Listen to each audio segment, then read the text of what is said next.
আর এই গণ অভ্যুত্থান না হলে আপনারা নির্বাচনের স্বপ্নই দেখতে পারতেন না।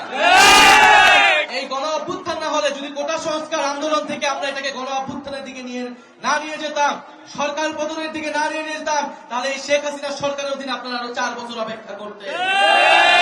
বাংলাদেশের মানুষের ভোটাধিকারের জন্য, গণতন্ত্র প্রতিষ্ঠার জন্য কোটা সংস্কার আন্দোলন থেকে এই আন্দোলনকে আমরা গণ অভ্যুত্থানের দিকে নিয়ে গিয়েছিলাম। আমরা বলেছি সংস্কার প্রক্রিয়ায় আমাদের একটি উচ্চকক্ষ প্রয়োজন, আমাদের জাতীয় সংসদটাকে 2 ভাগে ভাগ করতে হবে, ভোটের অনুপাতে উচ্চকক্ষ নির্ধারণ করতে হবে, যাতে করে একটি জবাবদিহিমূলক ক্ষমতার ভারসাম্য আমরা নিশ্চিত করতে পারি। সেই উচ্চকক্ষের সংসদে সেই ভোটের অনুপাতের উচ্চকক্ষে এখনো ঐক্যমত হয়নি, ফলে জুলাই সনদ এখনো আটকে রয়েছে। আমরা বলতে চাই, জুলাই সনদের মাধ্যমে আমরা এই 5ই আগস্টকে সর্বদলীয় ভাবে সেলিব্রেট করতে চাই, উদযাপন করতে চাই। তাই যারা নিজেদের দলীয় স্বার্থে এখনো এই জুলাই সনদে ঐক্যমত হয়নি, তাদের প্রতি আমাদের সাদর আহ্বান থাকবে, জনগণের স্বার্থে, দেশের স্বার্থে আপনারা ঐক্যমত পোষণ করুন।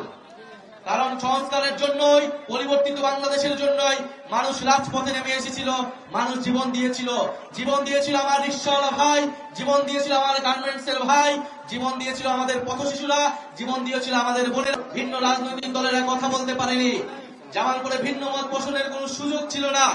আমরা চাই জামালপুরে যাতে এই